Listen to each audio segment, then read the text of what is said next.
آپ سبھی اس بات کو جانتے ہیں کہ ابھی دو دن قبل ہم ایک ایسے ماہ میں داخل ہوئے ہیں جو مہینہ عربی کیلنڈر کے حساب سے 12واں اور سب سے آخری مہینہ ماہ ذی الحجہ کا مہینہ ہے۔ اس مہینے میں اسلام کے جو 5 بنیاد ہے، اسلام کے جو 5 رکن ہیں، اس میں سے 5واں اور سب سے عظیم رکن حج ادا کیا جاتا ہے۔ یہ مہینہ حرمت والے مہینوں میں سے ایک ہے۔ یہ مہینہ رب کی رحمت کا مہینہ ہے۔ یہ مہینہ نبی کی اطاعت کا مہینہ ہے۔ یہ مہینہ ترک معصیت کا مہینہ ہے۔ یہ مہینہ گناہوں کی مغفرت کا مہینہ ہے۔ یہ مہینہ صدقات و خیرات کا مہینہ ہے۔ یہ مہینہ عبادت و ریاضت کا مہینہ ہے۔ یہ مہینہ اذکار و دعاؤں کا مہینہ ہے۔ یہ مہینہ توبہ و استغفار کا مہینہ ہے۔ یہ مہینہ تجدید ایمان، تلاوت قرآن کا مہینہ ہے۔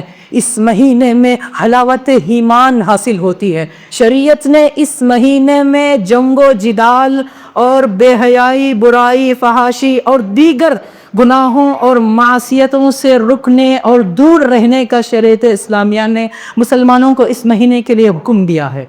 حاضرین، اس مہینے کی فضیلت، اس مہینے کی اہمیت کا اندازہ آپ اس بات سے لگا سکتے ہیں کہ رب ذوالجلال نے اس مہینے کی قسم کھا کر سورۃ الفجر آیت نمبر 2 میں کہا والفجر ولیال عشر، قسم ہے فجر کے وقت کی اور قسم ہے 10 دنوں کی۔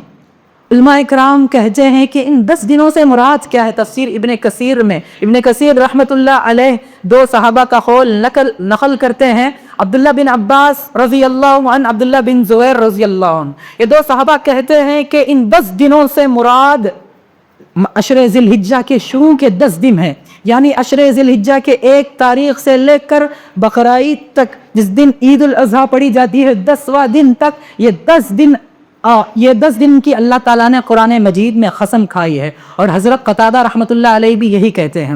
تو اس مہینے کی فضیلت کے لیے ہمیں یہ بات کافی ہے کہ پیارے نبی، مسند بزار کی روایت ہے کہ جابر رضی اللہ عنہ کی روایت ہے، پیارے نبی فرماتے ہیں کہ دنیا کے دنوں میں، دنیا کے ایام اوقات میں سب سے افضل اگر کوئی دن ہے تو یہی ذی الحجہ کے شروع کے 10 دن ہیں۔ یہ بات یاد رکھے کہ رمضان کے بھی دن اس دن کا مقابلہ نہیں کر سکتے ہیں۔ رمضان کے راتوں کی فضیلت ہے، نہ کہ دن کی۔ رمضان کے آخری کے 10 راتیں افضل ہے، لیکن دنوں کے اعتبار سے یہ ذی الحجہ کے 10 دن افضل اور اہمیت کے حامل ہے۔ ایک مومن بندے کو اس مہینے میں زیادہ سے زیادہ عبادت، نبی کی حدیث ہے، پیارے نبی نے کہا کہ ان 10 دنوں میں صحابہ اکرام روزہ رکھا کرتے تھے، اور میرے نبی کی صحیح مسلم کی ایک روایت ہے، اگر آپ ایک دن میں اپنے گزرے ہوئے 1 سال اور آئندہ آنے والے 1 سال کے گناہ معاف کرانا چاہتے ہیں تو پیارے نبی نے کہا کہ جس نے عرفے کے دن کا 1 روزہ رکھا، اس کے گزرے ہوئے 1 سال اور آئندہ آنے والے 1 سال کے گناہ معاف ہو جائیں گے۔ اتنی بڑی فضیلت ہے، اور ہمارے امت کا حال دیکھیں۔ یہ رب ذوالجلال ہمیں نعمتیں دینا چاہ رہا ہے، رب عطاءتیں کر رہا ہے، اور ہم انہیں لینے سے پیچھے ہٹ رہے ہیں۔ آپ لوگ یہ بات یاد رکھیں کہ اس مہینے کی فضیلتیں، برکتیں، رحمتیں اپنی جگہ مسلم ہے، اور بہت سی فضیلتیں اس کے تعلق سے احادیث میں وارد ہے۔ وہی اس مہینے میں تاریخ اسلام کے بہت سے عظیم واقعات اس مہینے میں رونما ہوئے ہیں۔ سب سے پہلی چیز حج جو فرض کیا، اسلامی رکن میں 5واں جو رکن حج ہے، وہ اسی مہینے میں جو فرض کیا گیا ہے حج مسلمانوں پر، وہ سن 9 ہجری میں حج کی فرضیت کا اعلان سورۃ آل عمران آیت نمبر 97 میں اللہ تعالیٰ نے کہا کہ لوگوں پر حج فرض کر دیا گیا ہے۔ وہ سن 9 ہجری میں آیت نازل ہوئی اور حج کا فرضیت کا اعلان ہوا، لیکن کچھ مصلحتوں کی بنا پر اس سال حج نہیں کیا گیا۔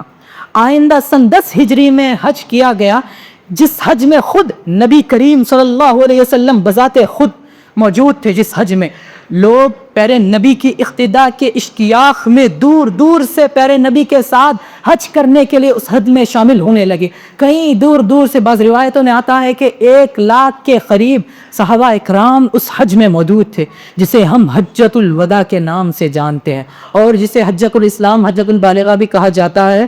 یہ حج پیارے نبی صلی اللہ علیہ وسلم کی زندگی کا آخری حج حجۃ الوداع تھا اور اس حج میں پیارے نبی نے ایک شاندار خطبہ دیا اور امت کو کئی امور پر کئی باتوں کے لیے نصیحت کی جسے صحابہ کرام بذات خود پیارے نبی کے سامنے کھڑے ہو کر ان الفاظ کو پیارے نبی کے الفاظ کو سنا. روایت میں آتا ہے کہ پیارے نبی نے اس حج میں سب سے پہلے چیز خون کے حرمت کا ذکر کیا, مال کے حرمت کا ذکر کیا, عزت کے حرمت کا ذکر کیا کہ کسی کا خون بہانا جائز نہیں, ناحق کسی کا خون بہانا جائز نہیں, ناحق کسی کا مال کھانا جائز نہیں, کسی کی عزت پر حملہ کرنا جائز نہیں. پیارے نبی نے سب سے پہلی چیز یہ کہا. دوسری چیز پیارے نبی نے اسی حج میں مسلمانوں کے حقوق کی طرف امت کے لیے رہنمائی کی کہ مسلمانوں کا حق ادا کرے اور المسلم من سلم المسلمون من لسانی ویدی کا وہ عظیم پروانہ بھی اسی حج میں پیارے نبی نے جاری کیا.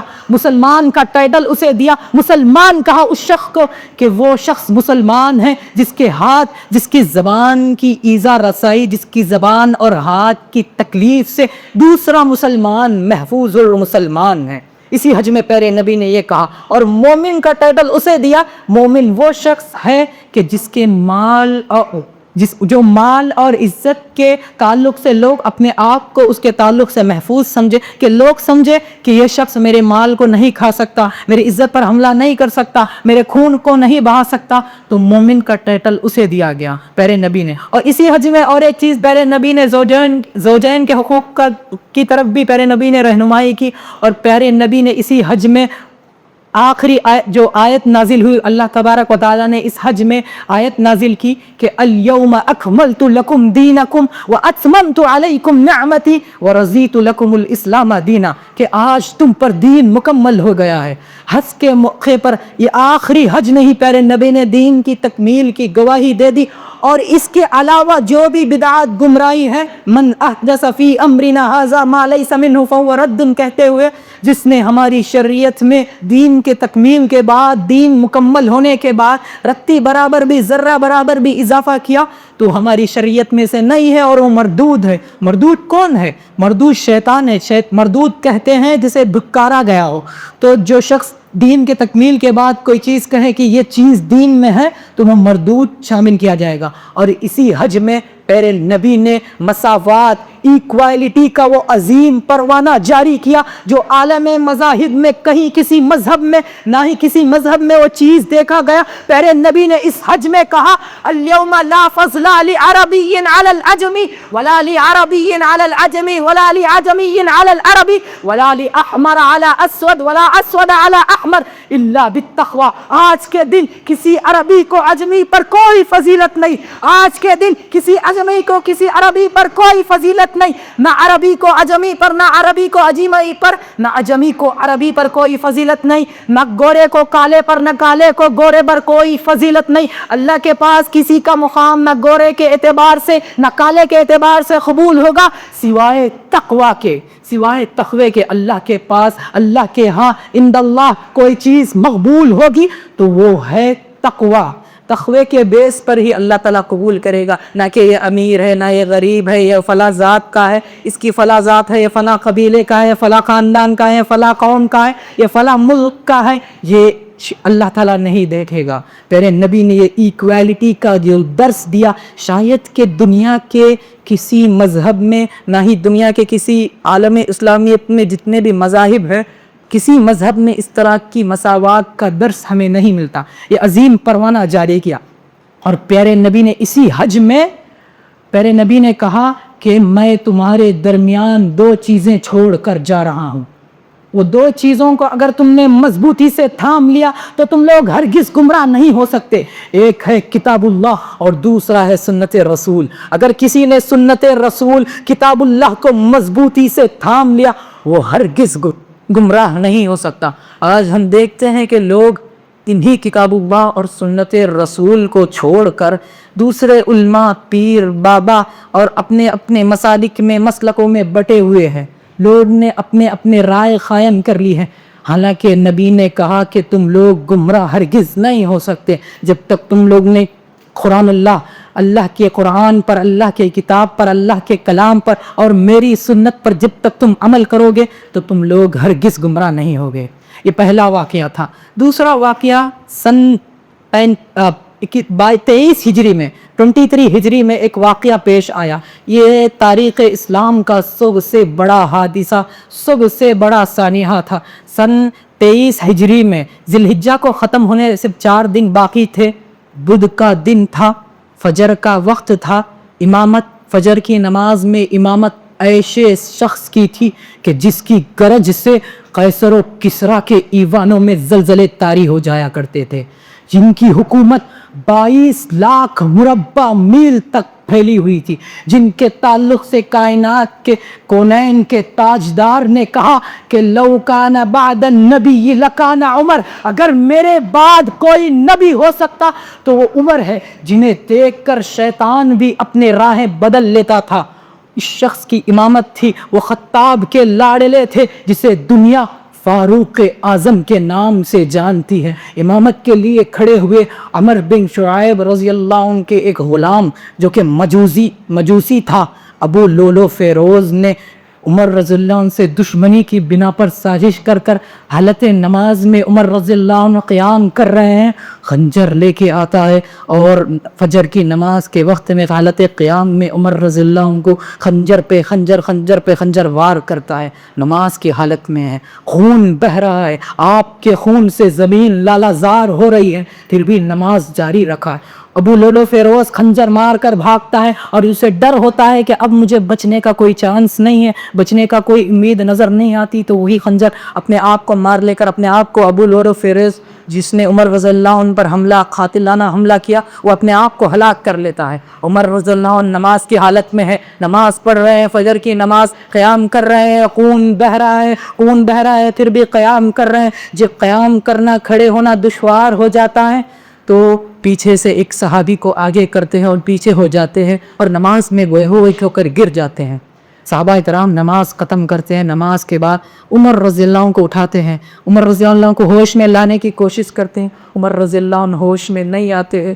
صحابہ کرام بہت کوشش کرتے ہیں، عمر رضی اللہ عنہ ہوش میں نہیں آتے ہیں. عبداللہ بن عمر آپ کے فرزند آپ کے پاس آ کر کان میں کہتے ہیں، امیر المؤمنین، یا امیر المؤمنین الصلاۃ، اے امیر المؤمنین نماز کا وقت ہو چکا ہے. جیسے ہی نماز کا نام سننا تھا وہ شخص جسے نماز کی حالت میں خنجر مارا گیا، جسے نماز کی حالت میں خون بہ رہا تھا، بے ہوش ہو گیا تھا، وہ شخص نماز کا نام سنتے ہی اٹھ کھڑا ہوتا ہے اور لوگوں سے سوال کرتا ہے، کیا لوگ تمہوں نے نماز پڑھا؟ اور آخری وقت آپ کی وفات کے آخری وقت میں الفاظ صحابہ اکرام روایت کرتے ہیں کہ آپ کے الفاظ آخری وقت کے یہ الفاظ تھے کہ وہ شخص ہم میں سے نہیں ہے کہ جس نے نماز کو ترک کیا، نماز کو چھوڑنے والا شخص ہم میں سے نہیں ہے. یہی الفاظ پیارے نبی کے بھی آخری وقت میں پیارے نبی کے بھی تھے. پیارے نبی اماں عائشہ کے گود میں سر رکھے ہوئے ہیں، سکرات کے حالم ہے، وفات کا آخری لمحہ ہے، دنیا سے پیارے نبی رحمت للعالمین جانے والے ہیں. اماں عائشہ کے حجرے میں گود میں سر رکھتے ہیں، وہ بے ہوش ہو جاتے ہیں. اماں عائشہ سر پر منہ پر پانی سے کپڑا ڈال کر پیارے نبی کو ہوش میں لانے کی کوشش کرتے ہیں. 3 دن سے بخار کی حالت میں تپ تپا رہے ہیں پیارے نبی، اور آخری الفاظ پیارے نبی کے دنیا کے کسی چیز کے تعلق سے نہیں تھا، نہ مال و دولت کے تعلق سے تھا، نہ وراثت کے تعلق سے تھا. پیارے نبی نے آخری وقت میں جو الفاظ کہے وہ نماز کا تھا. الصلاۃ الصلاۃ الصلاۃ کے آخری الفاظ پیارے نبی نے جو کہے، امت کو نصیحت کی کہ لوگوں نماز پڑھو، نماز کو نہ چھوڑو. یہ نماز تمہاری کامیابی کی ضمانت ہے، یہی تمہاری حقیقی کامیابی ہے. آج امت کو دیکھ لے، حقیقی رسول سے عشق کا دعویٰ تو کرتے ہیں، امت کے نوجوان نبی کی محبت کا دعویٰ تو کرتے ہیں، لیکن ان کی زندگی میں دیکھیں کہ نماز کا نام و نشان نہیں رہتا ہے.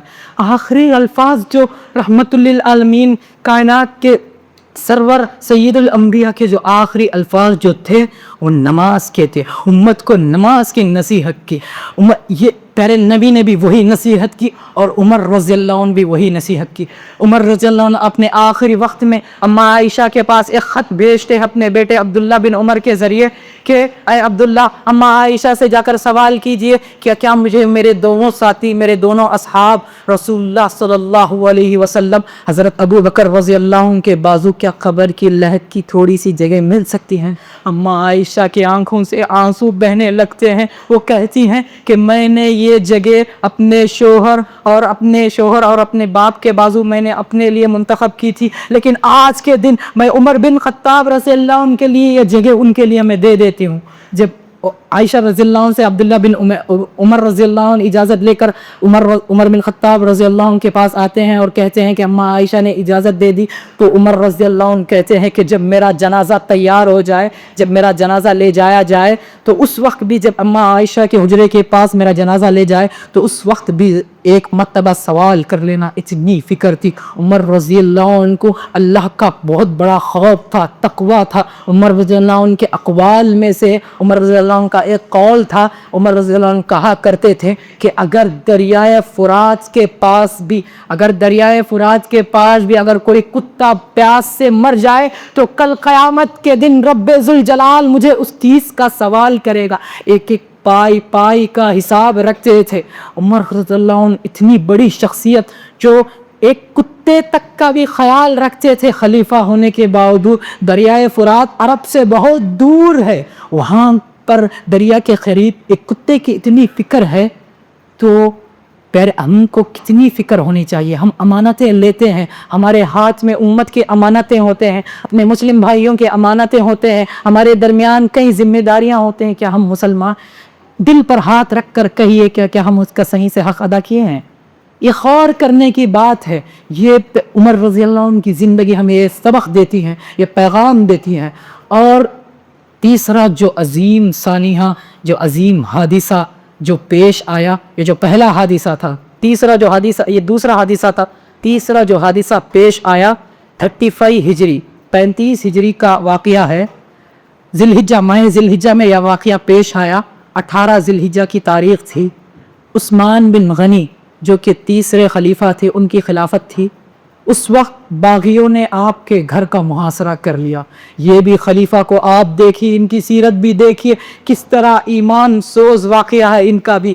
آپ کے گھر کا محاصرہ کیا جاتا ہے، جمعے کا دن ہوتا ہے، دشمن باغی لوگ آپ کے گھر کے اطراف ہوتے ہیں. جمعے کے دن آپ قرآن مجید اپنے گھر میں لے کر بیٹھ جاتے ہیں، کھانے پینے کا سپلائی کٹ کر دیتے ہیں لوگ، کھانا نہیں پینا نہیں، روزے کی حالت میں ہوتے ہیں. جمعے کا دن ہوتا ہے، ذی الحجہ کی 18 تاریخ ہوتی ہے، سن 35 ہجری کا واقعہ ہے. یہ عثمان بن عفان رضی اللہ عنہ تلاوت قرآن پاک میں مشغول ہے.